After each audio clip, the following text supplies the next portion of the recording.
Welcome to the Tons of Industry Show. I have a bombshell show for you today. You're going to really enjoy this one. Dave Janda is on the show, DaveJanda.com, Operation Freedom, a regular guest on Greg Hunter, for example, which we know President Trump is listening to on a regular basis. And it's just going to be a great show. Dave, first of all, Dr. Dave, thanks for being on. Dave is fine. Thank you very much, Lior. It's an honor to be on your platform again. I enjoy everything you do. Well, I appreciate that. I think my partner would appreciate that on Crush the Street. We are on wealthresearchgroup.com right now. And I really want to ask you, let's start with, you've worked with government for 30 years now or thereabouts. Can you share with me, please, some out-of-body experiences that you've had just talking with elected officials? I can only imagine when somebody wants to come in and actually help the people of the United States as a group, as a general group, with something that will happen, will help the majority of them. Obviously, you can never help everyone. That's one of the compromises of democracy, and we all know that. But it seems at times that democracy in the U.S. is two wolves deciding and one sheep deciding what to eat for dinner, right? So it's very hard for people who have a genuine interest in people to find solace in Washington. So can you share with me some experiences and with the audience where you literally sat there in the room and you tremored. You said, I can't believe I'm talking to an elected official, to somebody who should be for the people and by the people. Oh, I'd be happy to, actually. You mentioned in my introduction, I'm a doctor. I'm a trained orthopedic surgeon. I practiced orthopedic surgery for 32 years. In addition to my work in orthopedic surgery, I focused the research side of my career on focusing on prevention and healthcare cost containment, which is what led me to Washington. One of our studies, according to the United States federal government, has prevented 1.7 million people from being injured a year and saved $2 billion in healthcare costs a year. We spent $1,000 on that series of studies. It got the attention of then President Ronald Reagan, who asked me to come to Washington and work with C. Everett Koop, the then Surgeon General, on healthcare policy.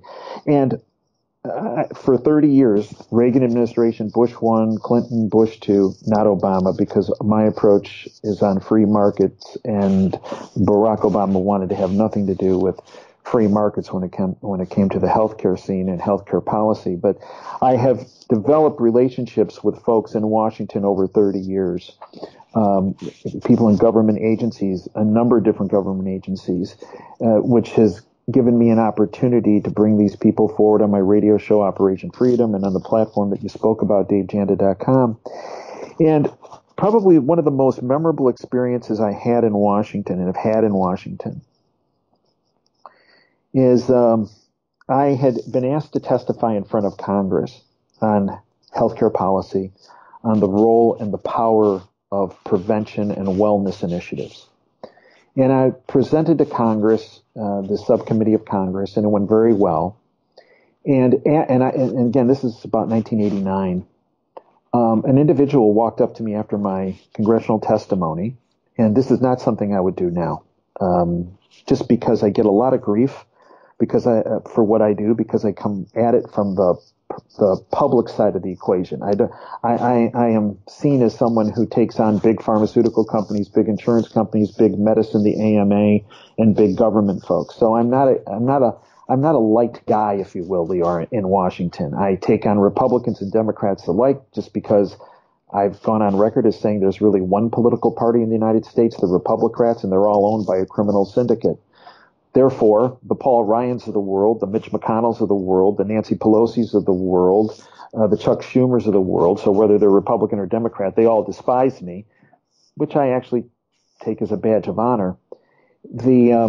I had testified in front of Congress about prevention and wellness. This is in '89, and this person comes up to me and says, I'm so-and-so, and I represent the chairman of the Republican Party, Lee Atwater. Now, Lee Atwater was the former campaign director for George Bush the First. He ran his campaign that when he won the presidency in 1988.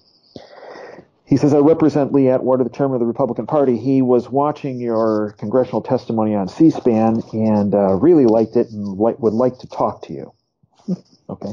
He goes, if you'll come with me, we'll go over to his office. So, again, being a naive individual at the time, which I would not do now, I followed this person. We got in his car. We drove over to the Republican National Committee headquarters. And he ushered me up to Mr. Atwater's office. Mr. Atwater was sitting there with his boots on his desk, playing a guitar, and he looked at me and he goes, sit down, Dr. Janda. Well, okay, I sat down. And he said, I watched your testimony, and I want to let you know that I thought it was excellent. Oh, well, thanks. That's very nice of you to say that. I'm not sure anybody else in the room liked it, but because I was pretty, I was across the board slamming individuals left and right for not doing this earlier, but thank you. And he said, yeah, he goes, so here's the deal. He goes, you communicate very effectively with people. He goes, I've been in this business long enough where I know that if there's someone who can connect with the public, you're one of those people. And he goes, he goes, based on what I saw today, he goes, you will be asked to run for a political office, House of Representatives, the Senate, a governor. And he goes, frankly, based on your presentation style, he goes, I believe you'll win, no matter what you run for. And he said, but let me tell you something about this city. He goes, it's a really bad place. He goes, and this is one of those conversations, Lior, that I think about almost every day. There are few conversations you have in your life that stick with you where you kind of go back to. This is one that goes back. I go back to almost every day. He looked at me and he said, you're an albino in a sea of black. He goes, I did a little background check on you before you came over here. And I know that you're married. I know you work as a physician. You do all this healthcare policy research. And you have this little baby daughter at home, red hair. And I'm thinking, well, this is kind of creepy. But no. And I look at him. I said, well, that's all true. He goes, so I'm going to give you some friendly advice. He goes, when they ask you to run for office, say no.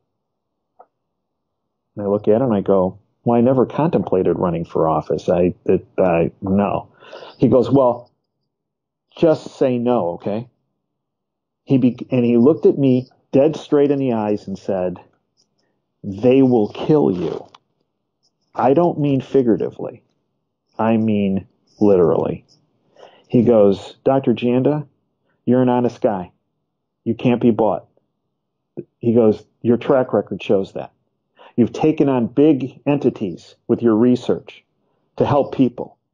You can't be bought. That's the bottom line with you. He goes, never, ever run for political office. And I looked at him and I said, well, thanks, but was that a threat or was that friendly advice?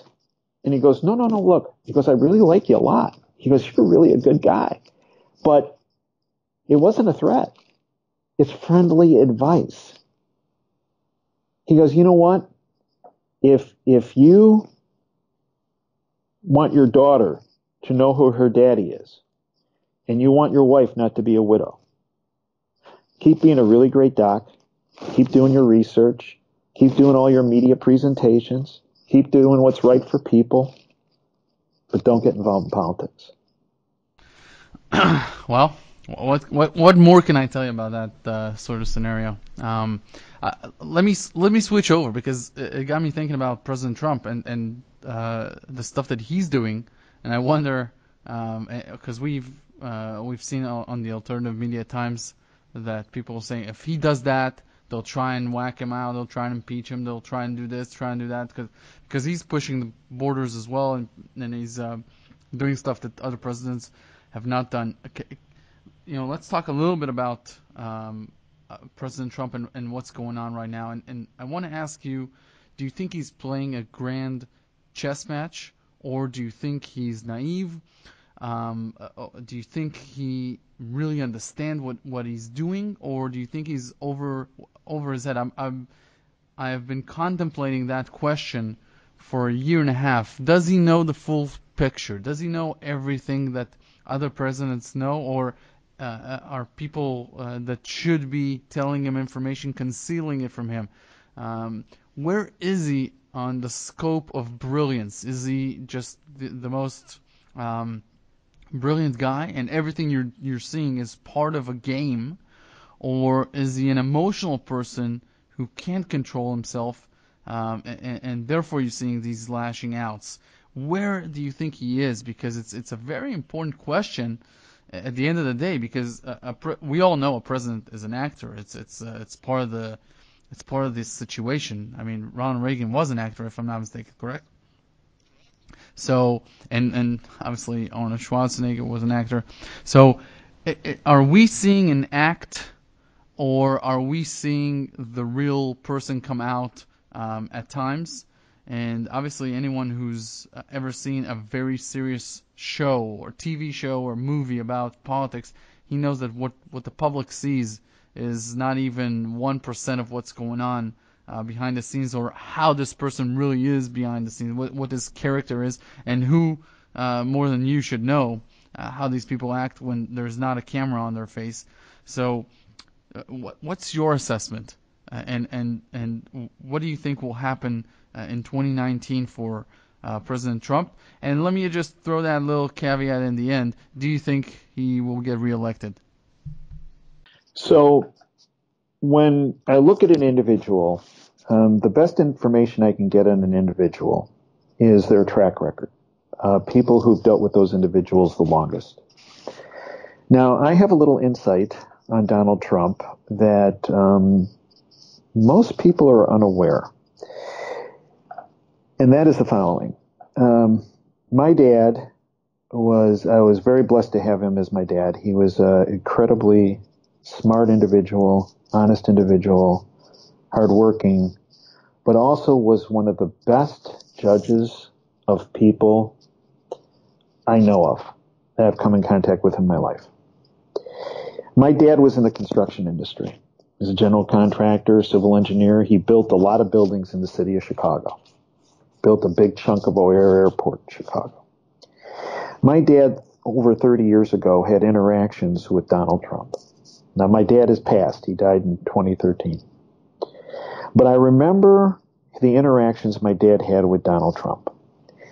And because my mom was not exactly a fan of Donald Trump 30-some years ago. She thought he was boisterous and kind of full of himself.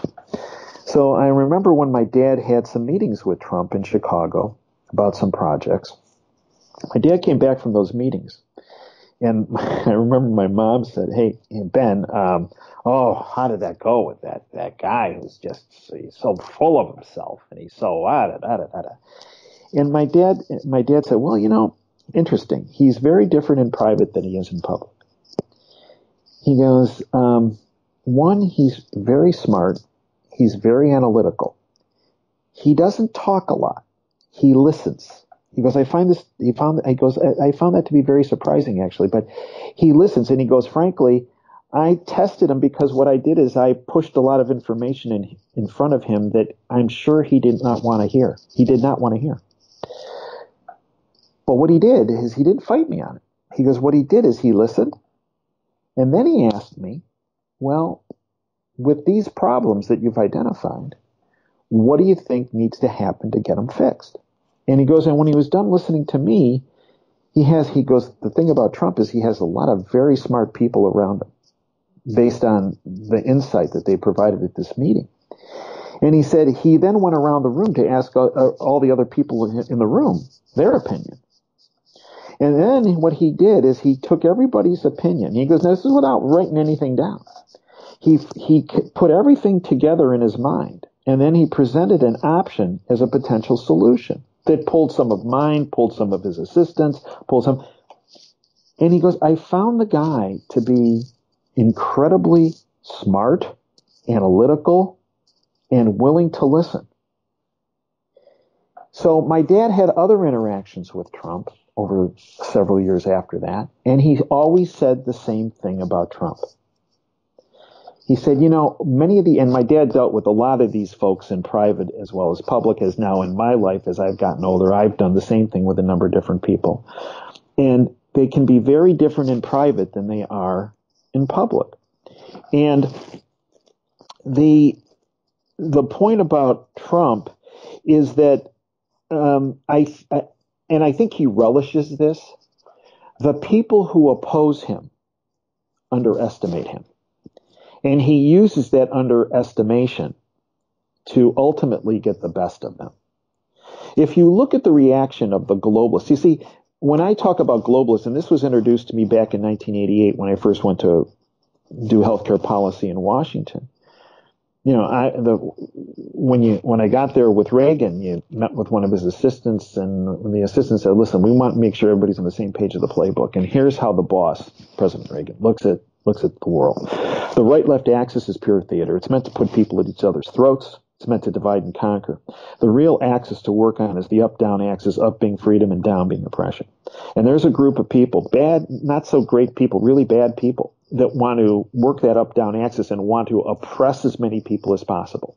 And our goal with this administration is to work that up-down axis, but work on the freedom side, and in pushing freedom for every person in our country and around the world. And in so doing, we will defeat the people that are trying to oppress so many people."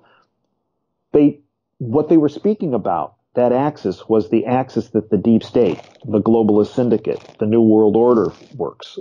They work the up-down axis and use the right-left axis to have people at each other's throats. And this is where I believe Trump is the first president since Reagan that also works that axis. I believe, and there are different, in going through this over all the years, I believe there are several silos of globalists. The silo that has had the most power and most control is the Rothschild-Rockefeller axis, or silo of the globalists. There are a number of other silos. And that doesn't mean that Donald Trump I think he's an enemy, if you will, of the Rothschild-Rockefeller axis. If you look at how the puppets that are associated with that axis react to him. But that doesn't mean that he doesn't interact with other globalists that are in other silos. For example, I believe the silo that Trump works on is the silo that's working for, if you will, not the destruction of sovereign entities, but actually the maintenance and prosperity of sovereign entities, and hopefully that these sovereign entities all get along in the world. So this is this whole nationalist versus globalist thing. And I believe Donald Trump works in that silo and interdigitates and interacts with other globalists that are in that silo, that are more of the, what's his theme? Make America Great silo. Okay, make America great. Make each country great. And as each country gets great, the whole world gets lifted up, and okay, everybody's better off. As opposed to the Rothschild-Rockefeller silo, which is about the destruction of sovereignties of countries and a creating of a new world order. So I believe Donald Trump is he's misunderstood. I believe he's underestimated by his opponents. And this is why we see some of this hysterical reaction to him and his policies. There are many things Donald Trump says and does, and how he does them, that I would not do. On the other hand, I think when it all comes down to it, based on what my dad's interactions with him over time were, is that Trump works the up-down axis and is trying to enhance the freedoms of Americans and people of the world. And he is in direct opposition to the globalist power of the Rothschild-Rockefeller axis that has been driving the Titanic into the iceberg over the past 100 and some years. I believe he is intelligent. I believe he is analytical. Now, that being said, when healthcare came to the forefront this past year, I provided information to his administration that I'm not convinced they were very happy about, because at one point they were putting their arms around this Paul Ryan, who I believe is a globalist from the Rothschild-Rockefeller axis, and good riddance, he's leaving Congress because, and as far as I'm concerned, don't let the door hit you in the backside. Ryan was pushing an alternative to Obamacare, which was really another version of Obamacare. And when I analyzed it and the administration started to get behind it, I spoke up and said, look, this is another insurance industry sellout. This is not going to solve the problems of Obamacare. This is not going to focus on free market reforms of enhancing the availability and affordability and the access and the increase of quality of care for every American. Now, there were folks in his administration that were not happy with my analysis because they were getting behind the Ryan plan. But when it all came down to it, kind of Trump put his hands up at the very end and said, okay, well, this Ryan thing isn't working right. I don't like how it's looking. So we're just going to back off for now. So I think there are people in his administration that were not happy with me, that I spoke up.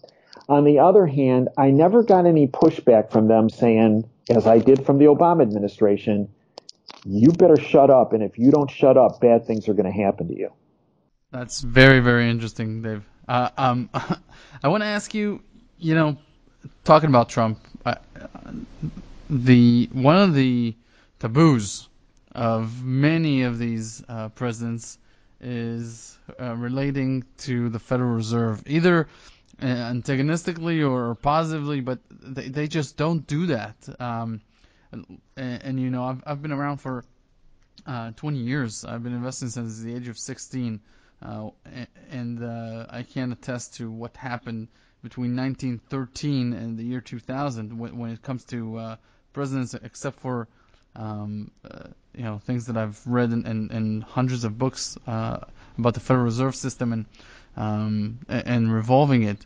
But could you talk first account on what it resembles Trump and which other presidents have done the same thing with regards to the Federal Reserve? Which other presidents have been aggressive about the Federal Reserve, either pro or con?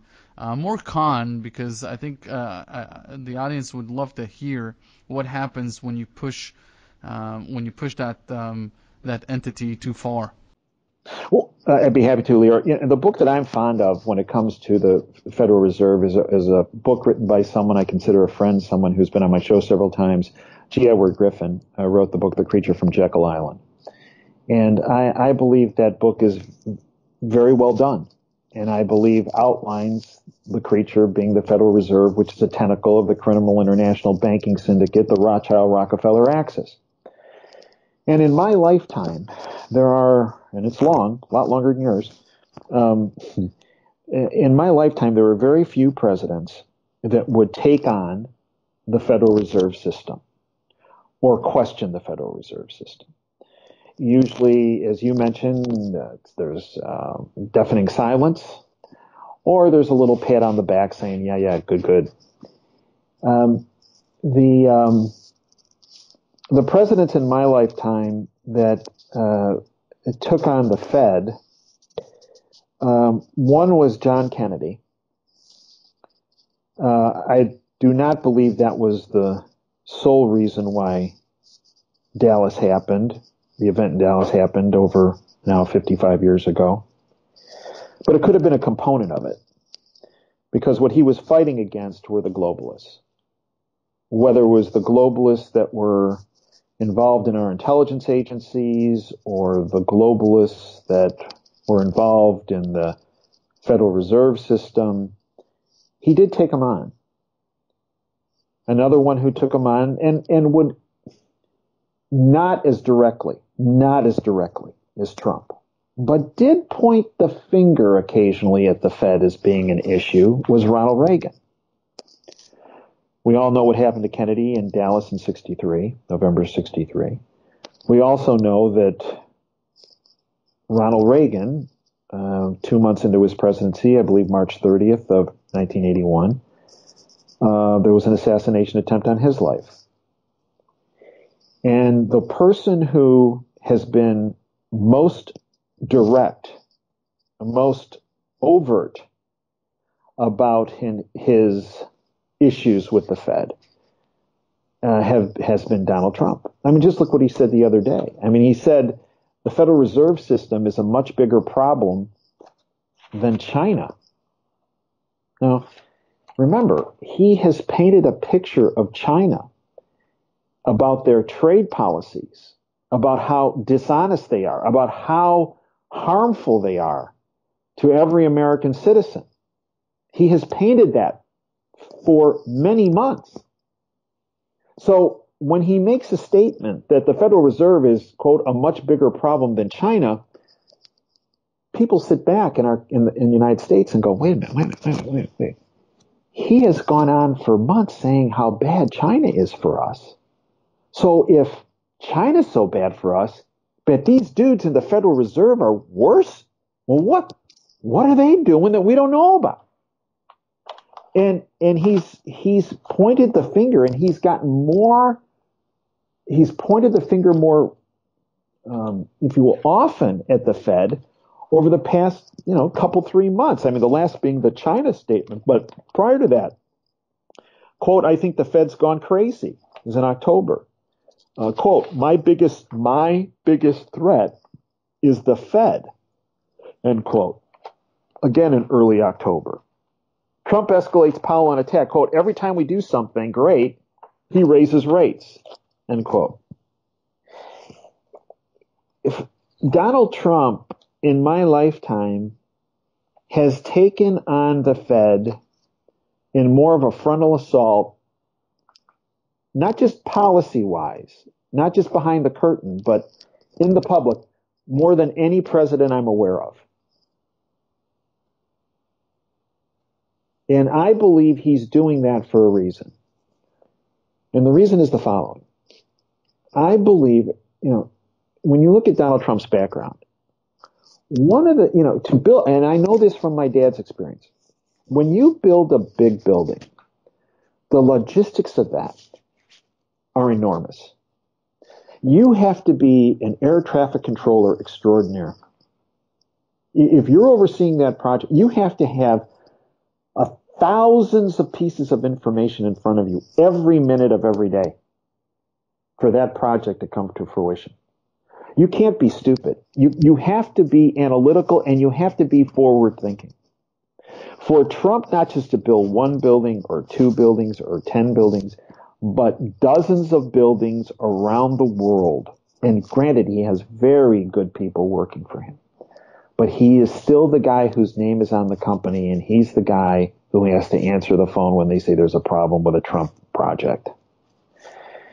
He has to have all these different projects where he's overseeing, and it's a logistics nightmare. And for him to do that, you have to be able to take in huge amounts of information, synthesize it, analyze it, and then take appropriate steps to make the project come to fruition. And I believe the project that he's looking at is looking at the economic welfare of every American, as any president should do. But because he's not a globalist of the Rothschild-Rockefeller axis, I believe he truly is looking out for the welfare of every American. I believe when he took the reins of power, I believe he thought, okay, we're $21 trillion in debt. This is a huge problem, but I have an idea of how I think we can get out of this. Okay. Part of it, we're going to grow out of it. Part of it, we're going to deflate the dollar a bit so that, we can pay back our interest rate payments maybe at a little bit, if you will, with cheaper dollars. Maybe we might have to default somewhere on something like he recommended for Puerto Rico. But I believe he had a bit of a plan set. And remember, one of Donald Trump's greatest strengths is dealing with bankruptcy law. I mean, if you look at his track record, he has utilized the bankruptcy situation and laws to his advantage and leveraged his positions through bankruptcy courts so that he's actually much better out coming out than he is going in. So I think he looked at the bottom line of the United States and thought, okay, this is hard, but it's doable. Then he got confronted, I believe, with a whole different set of books. And that set of books showed that we're not just 21 trillion in debt, and it's not just more than just the unfunded mandates, Medicare, Medicaid, Social Security, the like, but there's a lot of off money off the books that he was confronted with. And I think he realized, we're not going to grow out of this. And this is far worse than I thought. So I think what he did going into the election, he kept saying, the markets are a fraud. They're smoke and mirrors. The government statistics are a fraud. Everything's a fraud. And then when he got there, all of a sudden he starts saying, hey, the stock market's doing great. This is my stock market. This is my economy. No talk about fraudulent government numbers. Nothing about smoke and mirrors in the markets. And I believe what he was doing is buying time. And I believe a number of these globalists he has around him, Steve Mnuchin, Secretary of the Treasury, former Chief of Staff Gary Cohen, Wilbur Ross, Secretary of Commerce, known globalists. I believe they're there because he wanted them there because he essentially took them hostage. I think he brought them close to himself and he said, look, you globalist pieces of stuff, you got our country into this mess. So we're on the Titanic. You guys have commandeered the Titanic for decades. You ran it into the iceberg. You're not getting off the ship, okay? You're with me on this. And you're going to use all your cohorts and all your connections and all your buddies in the globalist Rothschild Rockefeller axis. And you're not only going to keep this thing afloat, but we're actually going to blow the numbers even higher. And it's going to buy us a bunch of time. So I can negotiate with our creditors and make it so that when this thing goes down, Joe American, Jane American, is not as adversely affected as was your business model plan if Hillary would have won. And I believe that's what he's been doing. And I believe behind the scenes, he's been negotiating with our largest creditor, China. I think a lot of this trade war talk and a lot of the things going on is legit, but I also think it's some smoke and mirrors and some theater to distract over what he's been doing. I also think that one of the issues he talks about with Putin is about, as the system comes down, what do we do to make sure that it's not a catastrophic event for millions, let alone hundreds of millions, let alone billions of people. And I think this is where we are with him right now. And this is where we are with him economically. And I think that I believe that there is an economic, financial times are going to be different. And if you want to call it a reset or whatever it's going to be. But I believe that Trump, along with a number of other people around the world, are trying to make it so that when the system does reset, yeah, there might be some tough days, weeks, maybe several months. But when we come out of that tunnel, we're going to be all better off than we were going in. When you look at the amount of debt we have in the system, when you look at the derivatives associated with that debt and the like. And I think that's the biggest, if you will, piece of the pie that he works on a daily basis. Now, Dave, I know that there's so much more that you can talk about and cover, and I know you do. You have a radio show, you have your platforms. Can you tell people where they can find more information? Because I know there's a ton of stuff that you do, and you're just relentless on this. You've been at this for years, and just let everybody know where they can check everything out regarding yourself and the network of people that you talk with. Thank you. So my radio show is Operation Freedom. And folks can listen to it over the internet. This past week, we had folks from over 70 countries listening to the show. If they go to my website, Dave Janda, it's like Panda with a J, Dave Janda, Janda, DaveJanda.com. The show airs 2 to 5 Eastern every Sunday. They can listen to the show live if they hit the upper right-hand corner of the listen button. We have a tremendous amount of free content that we upload on davejanda.com on a regular basis. And then I have a subscription side, 30 cents a day, $9 a month. Folks can sign up for a month and get rid of it if they don't like it. But we not only have the podcast of the radio show available for our subscribers, but we also have several other shows. My WTF show, which is a geopolitical analysis show. We have our Insider Insight show where I interview a number of my contacts from behind the curtain, if you will, that don't go on other platforms or on the bought off lamestream fake media, which is an arm of the globalist syndicate, but they do interview with me. This coming week, I have famed whistleblowers Bill Binney and Kirk Wybie, both of whom it's kind of like having Babe Ruth and Lou Gehrig on at the same time. They are the whistleblowers. These are the guys that blew the whistle on the fact that the United States government monitors every phone call, internet activity, financial transaction, phone call of every American citizen. It has been for years. They're the guys who went on record, blew the whistle on that. It upset Robert Mueller, who was then director of the FBI, so much they actually knocked down Bill Binney's door and an agent put a gun to Bill's head to try to have him shut up. So we're having Bill Binney and Kurt Wybie on this week on our Insider Insight show. So folks can go to davejanda.com. They can spin around, take a look at what we have there, free side, free side, and then the subscription side. I also have a YouTube channel, Operation Freedom. I upload about one or two YouTubes a week on events that are happening around the world, geopolitical issues, based on information I get from my contacts. And those are the best ways to stay in touch. And again, folks can listen to the radio show live, free, every Sunday at davejanda.com, 2 to 5 Eastern. Dave, thank you very much for taking the time, and this was a really, really interesting interview. Well, I thank you very much, Lior, and everything that you do on your platform. I thank you because the more people that become knowledgeable about information that the bought-off lamestream fake media doesn't want to provide or doesn't provide, the more people that become knowledgeable about the information you provide that they're not going to get from the fake media, the more empowered they really are. Thank you, sir.